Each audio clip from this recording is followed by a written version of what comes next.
In the name of Allah, who is merciful and most beneficent. Assalamu alaikum. Today our topic is ode. That what is ode, how is it different from a poem, and what is the structure of a ode. So let's start. Ode is that short lyrical poem that praises an individual, an idea or an event. Like odes में किसी individual की तारीफ़ की जाएगी, एक idea होगा उसको praise किया जा रहा होगा, चाहे वो इवेंट हो, आइडिया उसकी प्रेज़ जब करेंगे तब वो ओड बनेगी। तो ओड का जो वर्ड है ये बेसिकली हमारे पास आया है एडियंस, जो कि ग्रीक वर्ड है जिसका मतलब होता है विच मीन्स टू सिंग और chant. Odes are for ceremonial and formal in tone. Like odes हमेशा फॉर्मल होंगी, कभी भी इनफॉर्मल वे में नहीं होती। और टू सिंग और टू चैंट, चैंट का मतलब भी यही होता है कि किसी चीज़ को गाना, चीज़ को repetitive songs in which as many syllables as necessary as assign to a single tone. Like किसी भी चीज़ को गाना जो होता है वो चैंट में आ जाता है रिथमेटिकली। लाइक राइमिंग स्कीम्स का होना चैंट बनाता है किसी भी चीज़ को। एक ऐसी पोएम, एक ऐसा पीस ऑफ वर्क जिसको गाया जा सके, जिसको गाने से इंसान को ऐसा लगे कि ये बिल्कुल गाने के लिए ही बना है, वो भी ओड होता है। इसके अलावा इसकी एक और एट्रीब्यूट होती है सेरेमोनियल। लाइक एक फॉर्मल होता है, एक फंक्शन होता है, चाहे वो रिलीजियस हो या पब्लिक हो, तब जो चीज़ लिखी जाएगी वो ओड कहलाएगी। लाइक क्रिश्चियनिटी अपने आप को प्रमोट करने के लिए जो उनकी पोएम्स होती हैं उनको हम ओड्स कहते हैं। पब्लिक इवेंट्स और रिलीजियस इवेंट्स पे जो चीज़ें भी जो भी राइटर लिखता है उस बारे में उनको पोएम्स में उनको ओड्स कहते हैं, तो वो सेरेमोनियल बन जाते हैं।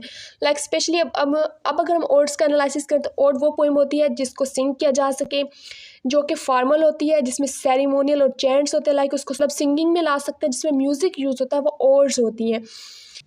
अब हम देखेंगे structure of ode. Structure of ode में सिर्फ हमें 3 पार्ट्स के नेम याद करने हैं जो कि 3 मेजर पार्ट्स ऑफ ओड्स कहलाए जाते हैं। Like the strophe, the antistrophe and epode. बस आप लोग जस्ट इन 3 पार्ट्स के नेम्स याद करके लिख रहे, तब भी जो चेकर होगा उसको पता चल जाएगा कि इसको इन पार्ट्स के बारे में काफ़ी कुछ पता है, तभी इसने इस पार्ट्स के नेम्स लिखे हैं। ग्रीक में ये माना जाता था कि ओड तभी होती है जब उसमें म्यूज़िकल इंस्ट्रूमेंट्स यूज़ किए जाएँ, लाइक पीछे रिदम आ रही हो, म्यूज़िक यूज़ हो रहा हो, तभी हम उसको ओड कहते हैं। तो म्यूज़िक का होना बहुत ज़रूरी है एक ओड के लिए। और राइमिंग स्कीम इन ओड्स, बहुत लोग कहते हैं कि राइमिंग स्कीम होगी तो वो ओड होगी, but it's not compulsory. Rhyming is not required for a poem to be classified as an ode. Like rhyming scheme हो या ना हो, वो ओड ही होगी या फिर उसको पोएम होगी। लेकिन यहाँ पे एक बात ये होती है कि अगर राइमिंग स्कीम नहीं है तो हम उसको पोएम और ओड में कैसे डिफ्रेंशिएट करेंगे, क्योंकि फर्स्ट ऑफ ऑल तो हमारे माइंड में यही था ना कि राइमिंग स्कीम होगी तो वो ओड कहलाएगी, क्योंकि हम उसको सिंग कर सकते हैं, गा सकते हैं, म्यूज़िक यूज़ कर सकते हैं। अगर राइमिंग स्कीम नहीं होगी तो वो पोएम बन जाएगी।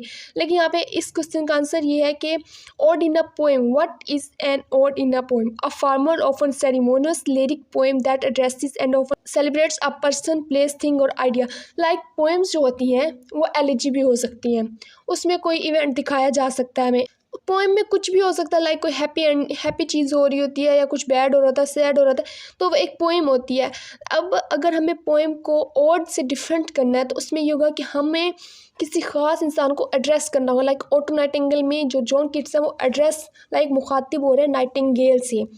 Odd to on a urn में भी वो मुखातिब हो रहे हैं अर्न से। तो ओड में ये होता है कि आप किसी को स्पेसिफिक करके बात करते हैं। पोएम में ये होता है कि जनरल पोएम होती है, हर किसी को अपने साथ टेबल लगती है, अपने साथ जोड़ लेता है, जो जिसका दिल चाहता है वो अपने साथ जोड़ लेता है।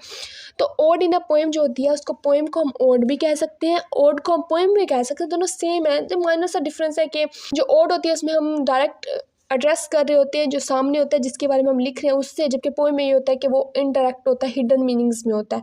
That's it. आई होप कि आप लोगों को ओड बिल्कुल समझ आ गया होगा।